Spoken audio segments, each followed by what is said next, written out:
Columbia Broadcasting System presents One World Flight.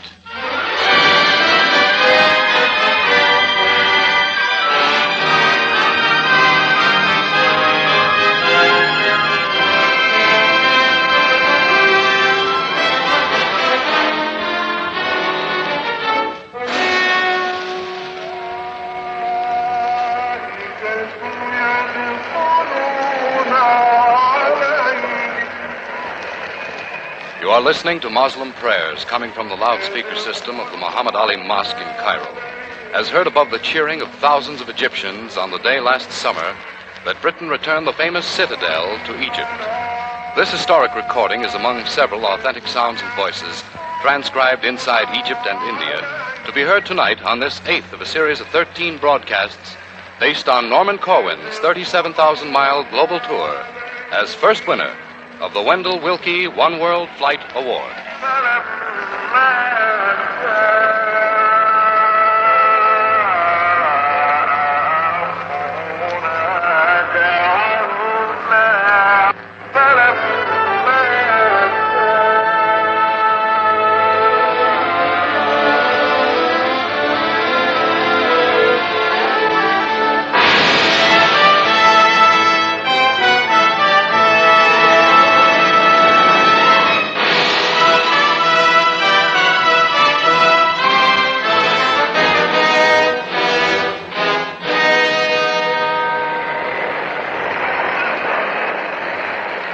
Norman Corwin. On the 9th of last August, in the holy Muslim month of Ramadan, the Union Jack that had flown over Cairo's ancient citadel for 65 years came down, and the green flag of Egypt was raised by its King Farouk. The act was a symbol of Egypt's independence from the British, and it was cheered by a throng gathered in a square below the citadel. That night, both the citadel and the Muhammad Ali Mosque behind it were floodlit. A great searchlight, the kind used during the war to spot aircraft, was trained on the flag. The evening was clear and warm, with exhalations from the African desert stretching away on all sides. The celebrants seemed to cheer every stirring of the flag in the breeze that came off the swollen Nile. And as though to contribute to the vivid mixture of ancient and modern, which is Cairo, an airplane came up from nowhere and flew low over the scene. For a moment, its motors obliterated the voice of the muezzin chanting praises for Allah on the public address system.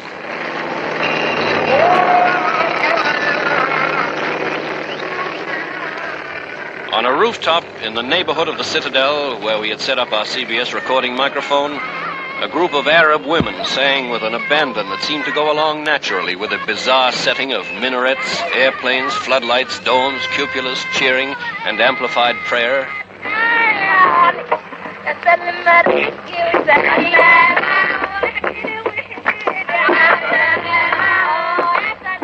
It was all colorful and wonderful under the amber moon of Ramadan. Everybody seemed gay and animated. Certainly the celebration of independence is a joyous occasion to any nation. But in the hot, bright light of the next morning, it was perhaps reasonable to ask what this independence represented. Independence of whom? For whom? Whether the people who had cheered it last night would profit by it tomorrow. Exactly what these people were, how they lived, what they thought, whether they had fears, hopes, ambitions. We set out, a few of us, to look for answers. Our party consisted of Lee Bland, who handled the recorder, George Polk, CBS Cairo correspondent, Marcel Hitchman, a writer who served as our interpreter, and myself. Our first stop was in Abdeen Square in the vicinity of the King's Palace, and I intercepted the first person to come along. He was a boy, better dressed than most to be seen on Cairo's streets.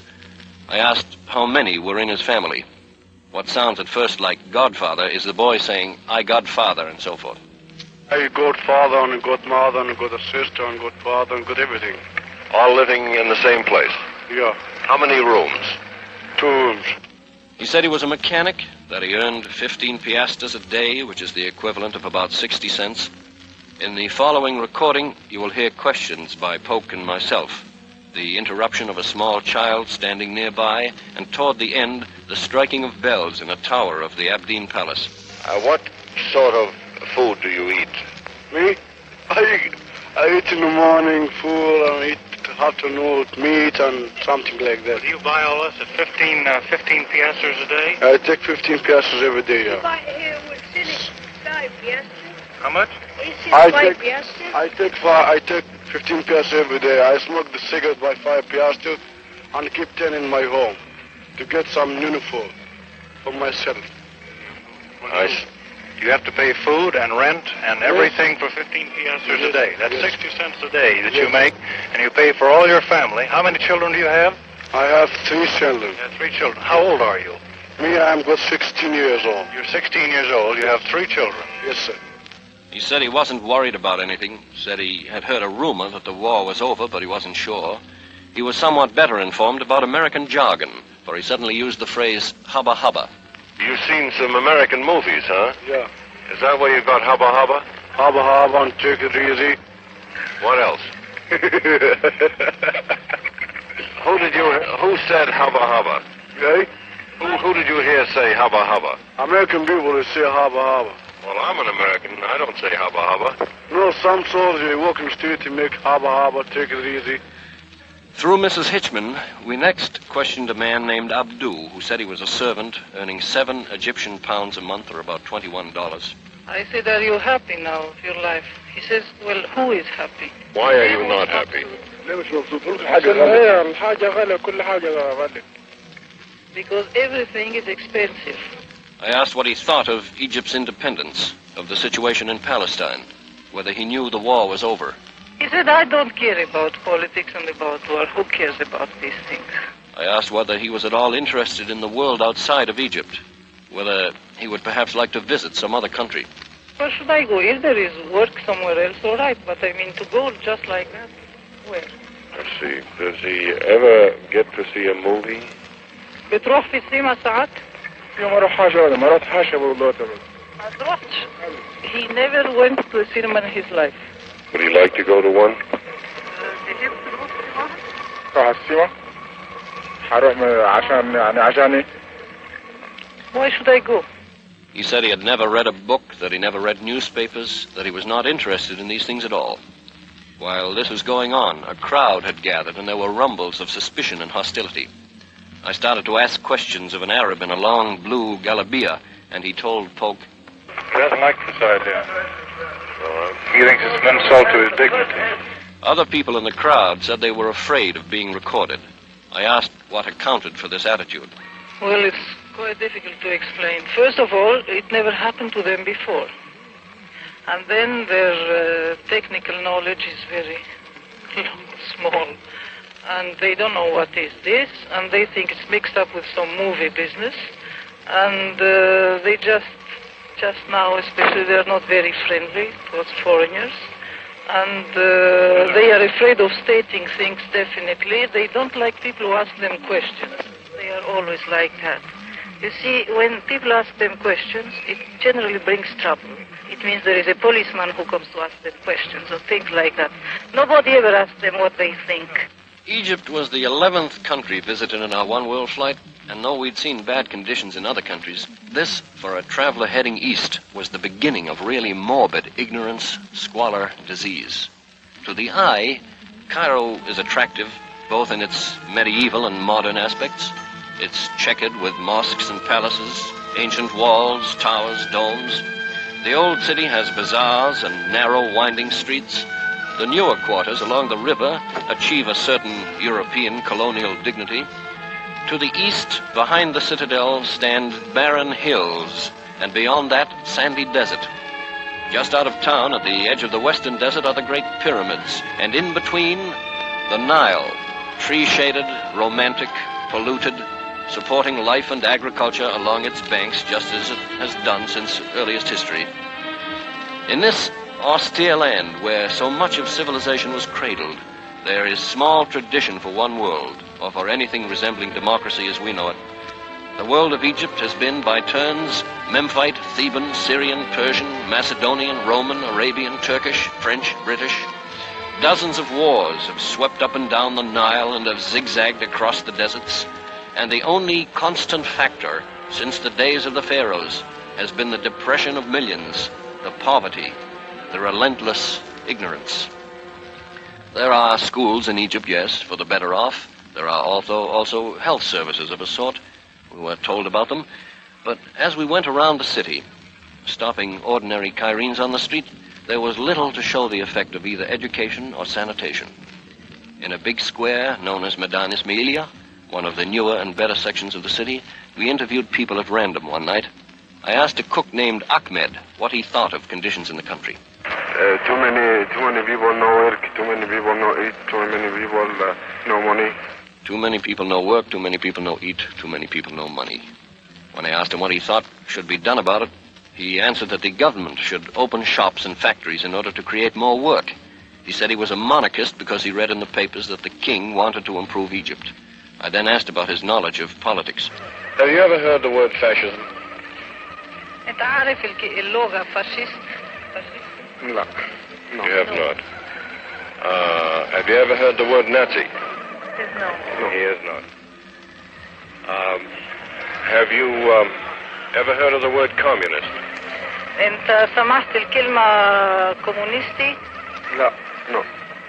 Have you ever heard of the word democracy or democrat? أنت عارف يعني الكلمة ديمقراطية يعني؟ Yes. What do you know about democracy? يعني إيه ديمقراطية؟ ديمقراطية يعني كل الناس زي بعض. Says democracy means everybody is the same. Among those we interviewed on Cairo's streets, Ahmed was exceptionally well informed. More typical of the attitude we met with everywhere was that of Mohammed, a waiter. The regime of Ismail Sidki Pasha, since succeeded as prime minister by Fahmi al-Nakrachi, was under considerable attack and criticism at the time, and I asked Mohammed what he thought about it. How do you feel about the government in Egypt today? The government of Sidki Pasha? إيه رأيك في الحكومة بتاع سيدكي باشا هنا دلوقتي؟ مبسوط منها ولا لا؟ احنا ما لناش في الدوشه دي كله. اساسا ما لناش دعوه بدي. احنا ولا سياسيين ولا حاجه زي كده. ما نعرفوش حاجه. Says we don't care at all in all these troubles. We don't participate in these troubles, and we don't hear anything about it, and we don't want to hear anything about it. I asked Mrs. Hitchman, long an observer of Egyptian affairs, why so many of the people shied away from any kind of political thought or expression. They are afraid. They are afraid of every kind of authority. They know that every time they come in contact with authority, they are unhappy. So they are afraid of doctors, they are afraid of policemen, they are afraid of the government, they are afraid of everything. The ignorance which lay like a pall over the people was not confined to any particular district. It should be borne in mind that these recordings were made not in a backwoods area in Tobacco Road country, but on the streets of the biggest city in Africa, a modernized, busy city which for centuries has had access to the best of Eastern and Western culture. In the hope that samplings made thus far were not entirely representative of the Egyptian man in the street, I tried again in still another district. The first man here was a worker, father of 2 children, sole support of his mother and father. He earned $1 a day. In the following recording, you will hear the man say in answer to a question, throughout the Middle East, this means no. Has this man ever been outside of Cairo? أنت رحت برا من مدينة مصر أبدا؟ Never. Does he read? بتقرا وتكتب؟ He doesn't read, he doesn't write. Has he ever seen a moving picture? رحت في السينما أبدا؟ No, he said, never. Has he ever heard a radio? He says he listens to music from the Egyptian state broadcasting, but not to the news. On his own radio? Does he own a radio? You look at me with the expression which means, what a foolish question. It is, because they hear the radio in that way. They hang a radio very high up the ceiling of the cafe, and it's kept open night and day, so everybody hears the radio. I see. There are very few home sets here. They just can't dream of it. They haven't got enough money to buy clothes. How could they buy radios? We next talked to a man who said his home was 4 miles from the Nile, and I asked when he had last seen the river. He hasn't seen the Nile for the last 8 years. That's 4 miles away, and he hasn't seen it in 8 years. Now, fine. I don't want to let this boy go away. I'd like to talk to him. Has he ever gone to school? رحت في مدرسة أبدا؟ رحت وطلعت كم يوم قعدت هناك يجي شهرين. He went only for 2 months to school and then he left. How long ago was that? امتى؟ زمان؟ بقالي كتير يعني. بقالي 3 سنين. 3 years ago. I see. How old is he now? عمر كام؟ about 16 سنة. والله العظيم. He says he claims he's 16. He looks about 13, doesn't he? Yes. But generally they don't know their age. An airplane passed overhead a moment later, and I asked the boy whether he'd like to fly in one. At first he said no, and then he said, tomorrow, if I work for Hitler, maybe I'll ride a plane. How did he hear about Hitler? Well, during the war. Yeah. Does he know Hitler's dead? انت عارف اللي هتلر مات؟ ها؟ انت عارف اللي هتلر مات؟ لا. ما حدش قال لك؟ Nobody ever told him that Hitler is dead. Does he know who won the war? مين كسب الحرب بقى؟ أو ساعات يقولوا الإنجليز، ساعات يقولوا هتلر. Some people say the British, some people say Hitler. I see. And has he ever thought he would like to find out really who won the war? Is he curious to know? It took some time to make the boy understand this last question, and in the process, a man of about 35 who was standing nearby, a cemetery caretaker, took part in the discussion. Finally, they both answered it. The boy says he doesn't care, and the other man, the other caretaker, says, well, in the end, Hitler will win. In the end, Hitler will win? Yes. George Polk noticed that the caretaker had an eye infection, and he informed me that 90% of Egyptians suffer from eye diseases, and that the incidence of blindness is very high. I asked Mrs. Hitchman to ask the Arab what he was doing about his eye.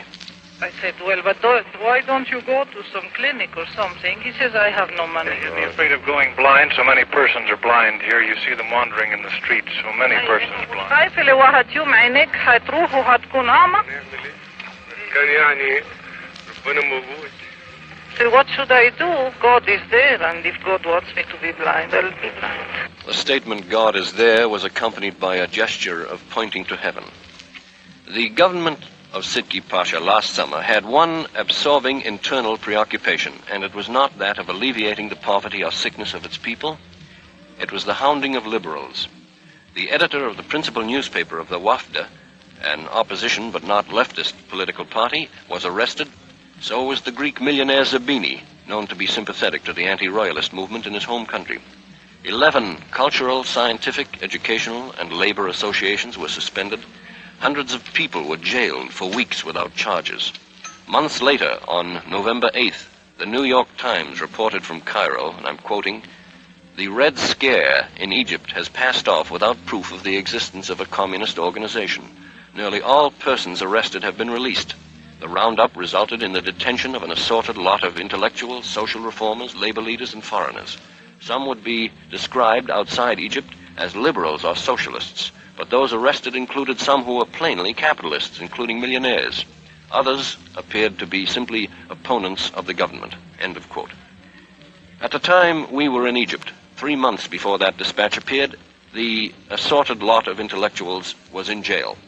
And it seemed to me that the Egyptian people themselves were behind the bars of their own ignorance. If there was any awareness of the concept of one world in ordinary Egyptian life, it must have been as rare as a well-fed child, as rare as a well-paid worker, as rare as a literate farmer.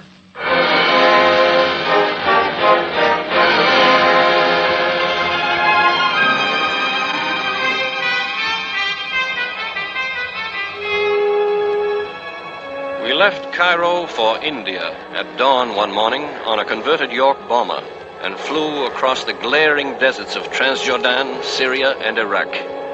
Geographically, this was the middle of the Middle East. Socially, in point of progress, it was the Middle Ages.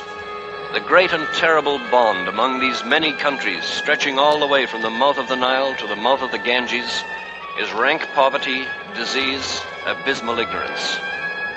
We crossed the vast swamplands lying between the Euphrates and Tigris rivers and landed at the sizzling river port of Basra to refuel. Then we took off again and flew out over the Persian Gulf. The waters of the Gulf were a sickly, bleached-out blue. For nearly 1,000 miles we followed the dry, rugged west coast of Iran, and as night fell, we were droning over the Arabian Sea. In the middle of the evening, we landed at Karachi, India, a port well known to American soldiers who served in the Far East.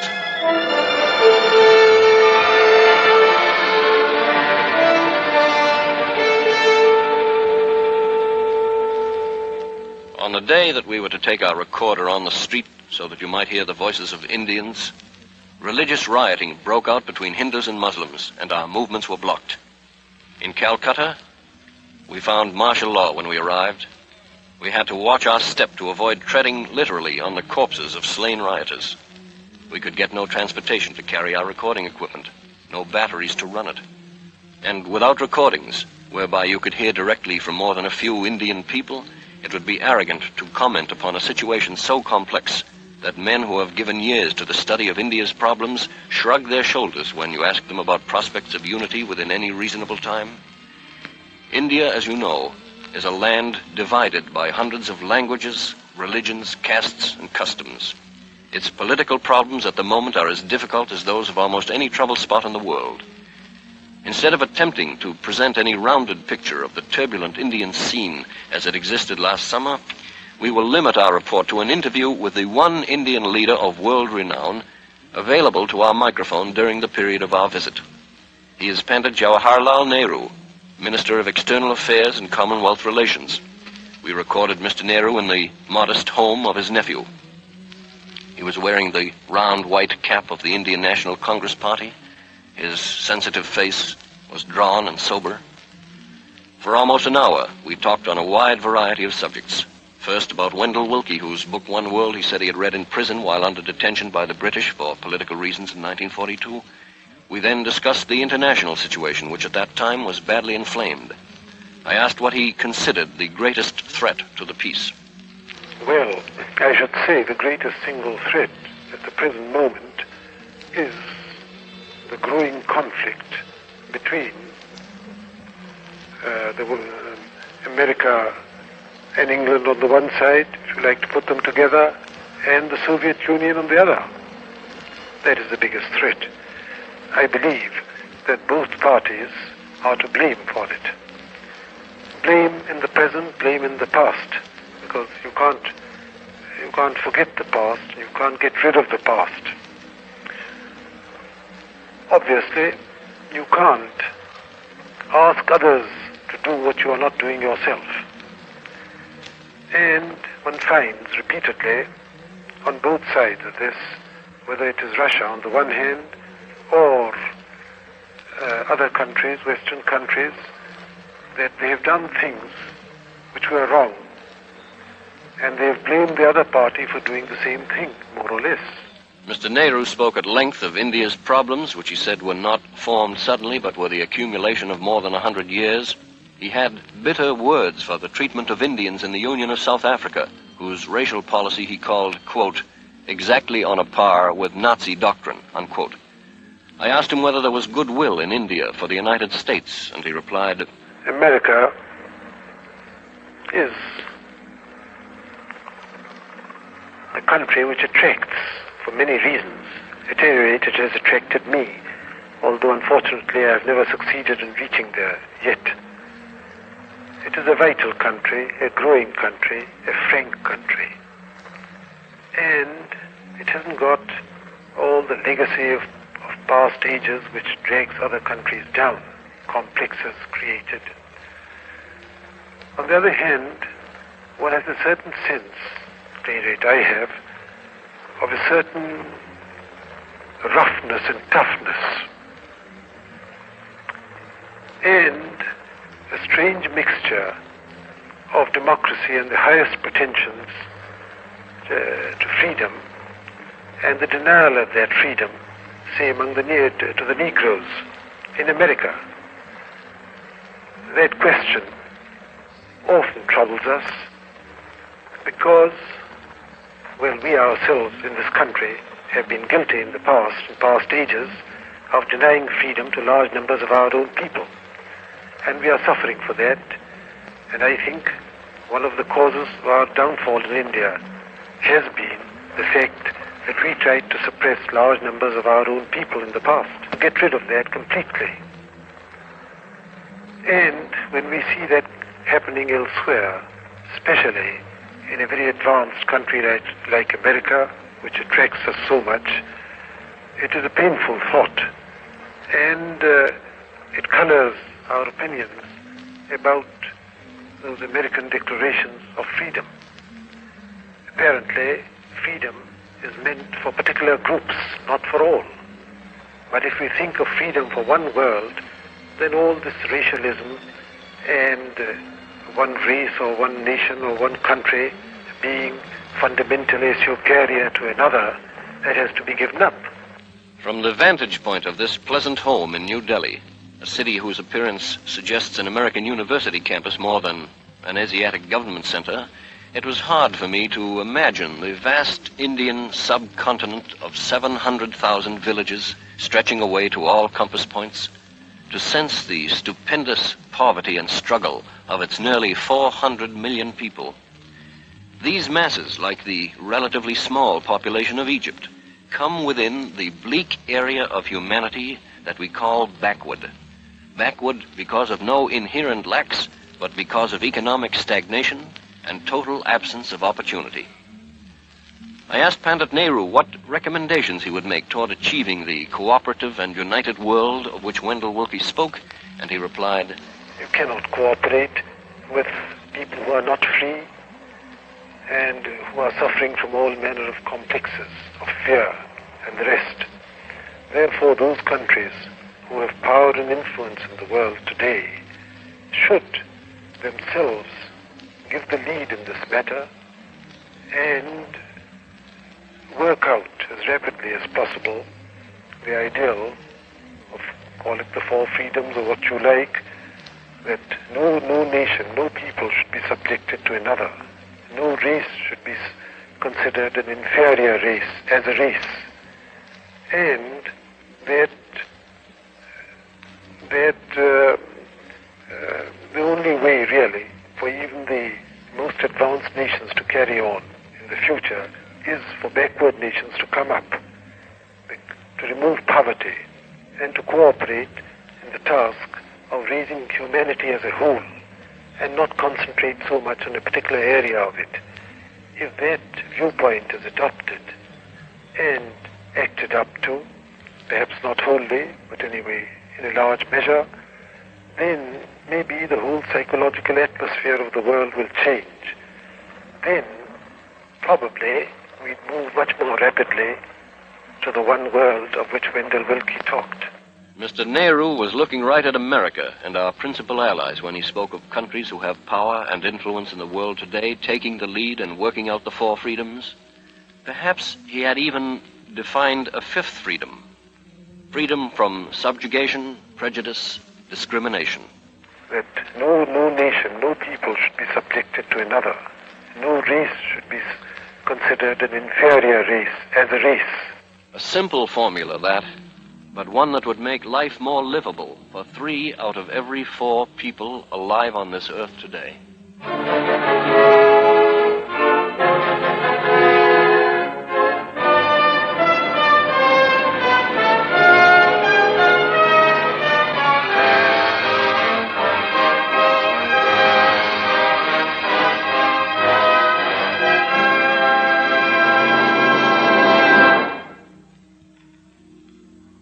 You have been listening to Norman Corwin, first winner of the Wendell Willkie One World Flight Award, in the 8th of a series of broadcasts based on his recent 37,000-mile global tour.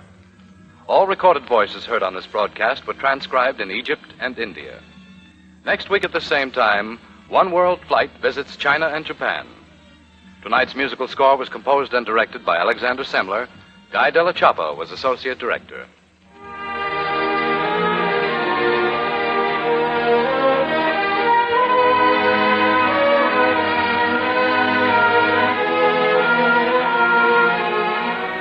This is Lee Vines, and this is CBS, the Columbia Broadcasting System.